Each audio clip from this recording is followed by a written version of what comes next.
Nunca aceite celebrar uma missa para alguém que já morreu há mais de 50 anos sem antes perguntar por que a família está pedindo isso agora. Foi exatamente esse erro que eu quase cometi, e por pouco não consegui sair daquela fazenda com a minha própria alma inteira.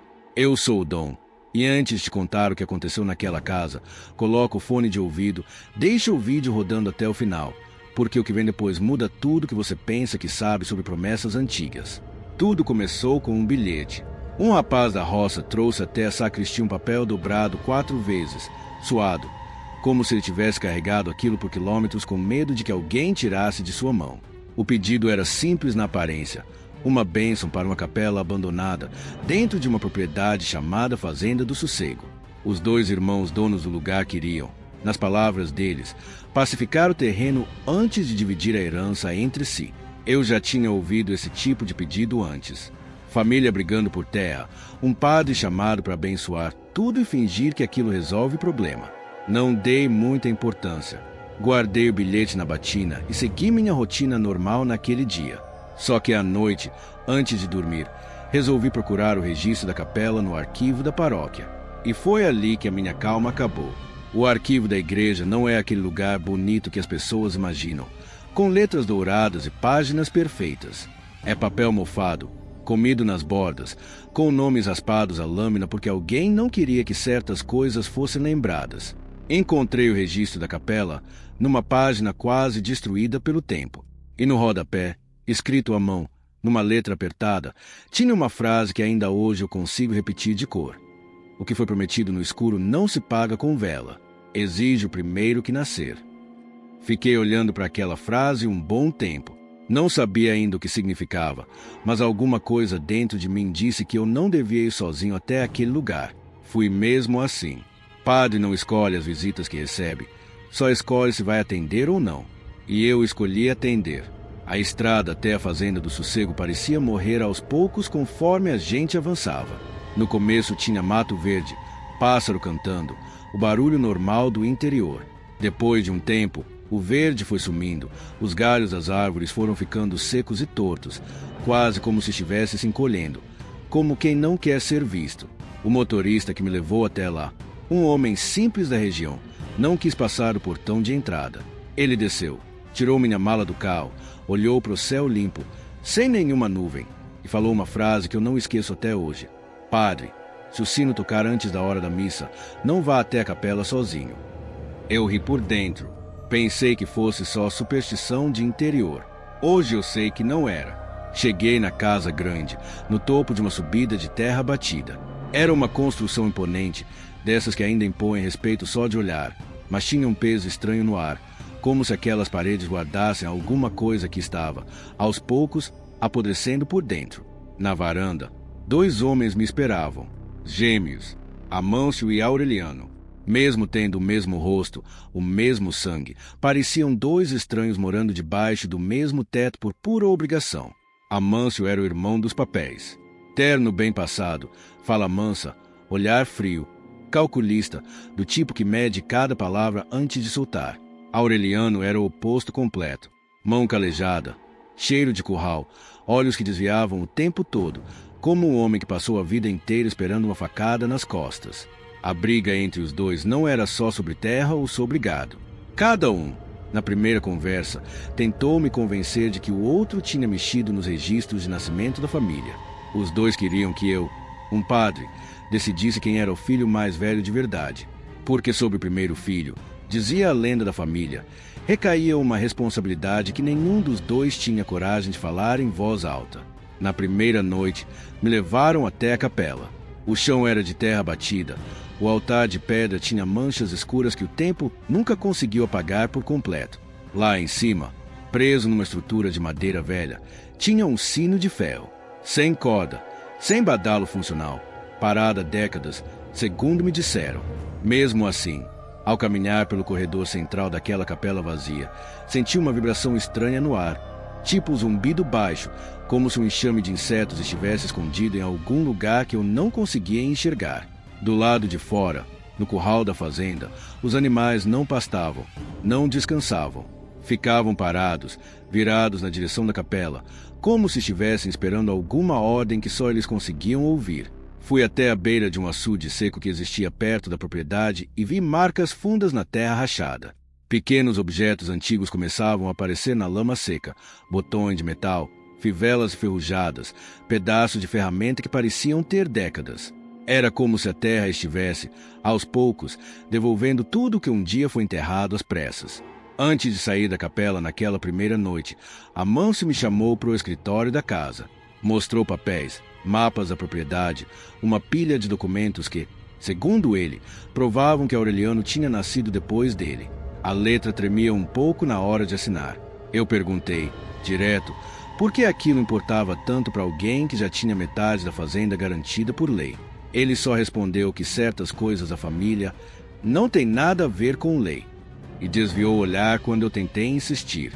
Fui atrás de Aureliano depois. Encontrei ele no curral, tentando acalmar um boi que não parava de bater a cabeça contra a cerca, olhando fixo para a capela, do mesmo jeito que os outros animais. Perguntei se ele sabia o motivo de tudo aquilo. Ele só balançou a cabeça, os olhos vermelhos, e falou baixo, quase sussurrando. Meu pai dizia que um de nós dois ia pagar por um erro que nem foi nosso, e ele nunca contou qual de nós era. Voltei para o quarto que me arrumaram naquela casa e não consegui dormir direito. Fiquei ouvindo o vento bater nas janelas, e por 2 vezes tive certeza de ter escutado passos lentos no corredor, parando exatamente na frente da minha porta antes de seguir em frente. Rezei baixinho, mais para me acalmar do que por fé naquele momento, porque a verdade é que eu já não sabia mais o que estava enfrentando ali. Foi nesse momento que decidi procurar a única pessoa da região que talvez soubesse a verdade sobre aquela família. Uma senhora chamada Quitéria, que ainda morava numa casa simples no limite da fazenda. Ela tinha sido parteira na região por muitos anos, e foi ela quem trouxe os 2 irmãos ao mundo. Encontrei Quitéria sentada numa cadeira de madeira na varanda da casa dela, com as mãos trêmulas apoiadas no colo. Quando falei o nome da fazenda, o rosto dela mudou completamente. Ela demorou para falar, olhando para os lados como se tivesse medo de que alguém estivesse escutando de longe. Ela me contou que, no dia do parto dos gêmeos, o antigo dono da fazenda, pai dos 2, deu uma ordem que ninguém ousou desobedecer. A ordem de nascimento dos meninos foi trocada nos registros. O bebê que nasceu primeiro virou, no papel, o segundo filho. As fitas de identificação amarradas no pulso de cada criança foram trocadas antes mesmo que a mãe pudesse segurar os 2 nos braços. Tudo isso para livrar um dos filhos de uma dívida que o avô da família tinha firmado anos antes, com alguma coisa que Quitéria não quis nomear. Ela só falou uma frase, com a voz baixa. Aquilo que a gente promete no escuro não esquece quem prometeu. Perguntei a ela o que exatamente tinha sido prometido e a quem. Quitéria balançou a cabeça, como se aquela pergunta doesse fisicamente. Disse que o avô da família, décadas antes, tinha enfrentado um ano de seca tão forte que quase perdeu tudo. Gado morrendo, plantação seca, dívidas se acumulando. E numa noite, sozinho na beira daquele mesmo açude que hoje está seco, ele fez um pedido em voz alta, um pedido que ninguém devia fazer sem pensar no preço. A chuva voltou poucos dias depois. A fazenda prosperou de novo. Mas o acordo continuava aberto, esperando ser pago, e ele decidiu, sem contar para ninguém, que quem pagaria não seria ele mesmo. Ela também me contou que, todos os anos, na mesma data em que a chuva tinha voltado naquela época, alguma coisa acontecia na fazenda. Um animal aparecia morto sem explicação. Uma parte da plantação secava do nada. Algum trabalhador via vultos perto do açude. A família sempre resolvia tudo em silêncio, pagando quem via demais para calar a boca. E foi assim, ano após ano, que aquele segredo foi ficando cada vez mais pesado, até chegar nos ombros dos 2 irmãos que nem tinham nascido quando o pedido foi feito. Voltei para a fazenda com um peso enorme no peito. Sabia agora que a missa que eu tinha vindo celebrar não era um pedido de paz entre irmãos. Era um pagamento. E eu era a peça que faltava para que esse pagamento acontecesse. No dia marcado, a capela estava lotada de um jeito estranho. Os moradores do povoado vieram, mas não com cara de quem ia rezar por devoção. Sentaram nos últimos bancos, cabeça baixa, olhando para o chão, como quem sabia exatamente o que estava prestes a acontecer e não queria fazer parte daquilo. Comecei a missa com a voz mais firme que consegui, mas a cada oração que eu dizia, o ar dentro daquela capela ficava mais pesado, mais difícil de respirar. E então, devagar, comecei a notar figuras nos espaços vazios entre os bancos. Não eram sombras, não eram vultos passando rápido de rabo de olho.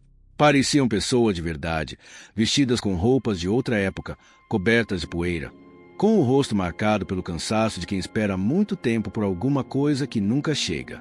No momento da homilia, com Amâncio e Aureliano de pé no corredor, esperando que eu apontasse quem era o verdadeiro herdeiro da promessa, entendi que qualquer nome que saísse da minha boca ia condenar uma vida inteira e validar um pecado que já tinha décadas. A cobrança estava ali, na minha frente, pronta para receber o que era dela. Olhei para o cálice em cima do altar, e naquele instante tomei a única decisão que me restava como homem de fé. Peguei as fitas velhas de pano que Quitéria tinha me entregado antes de eu sair da casa dela, coloquei dentro do cálice sagrado e cobre com a pala. Nenhum nome vai ser entregue nessa mesa hoje, falei alto, com a voz ecoando pelas paredes sem reboco daquela capela. O que aconteceu depois eu não sei explicar direito até hoje. O sino, aquele mesmo sino sem corda, sem badalo funcional, começou a tocar sozinho, com força, fazendo os vidros das janelas tremerem. Lá fora, o terreiro ao lado da capela racha ao meio, e os objetos antigos que tinham aparecido no açude se espalharam pelo chão, como se a terra estivesse devolvendo tudo de uma vez, cansada de guardar aquele peso.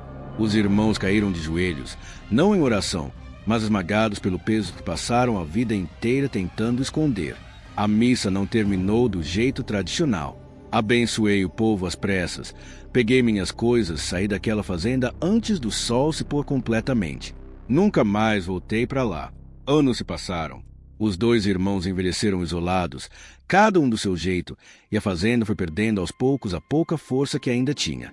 A capela continua lá, esquecida no meio do mato seco, e dizem que ninguém mais teve coragem de atravessar aquele portão de novo. Até hoje, quando estou celebrando missa em qualquer igreja, faço uma pausa mais longa antes da bênção final. As pessoas acham que é cansaço ou coisa de padre velho. Não é.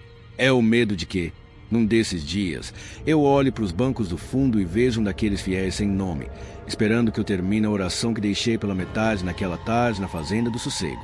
Se você chegou até aqui, deixa o like e se inscreve para o próximo relato não te escapar.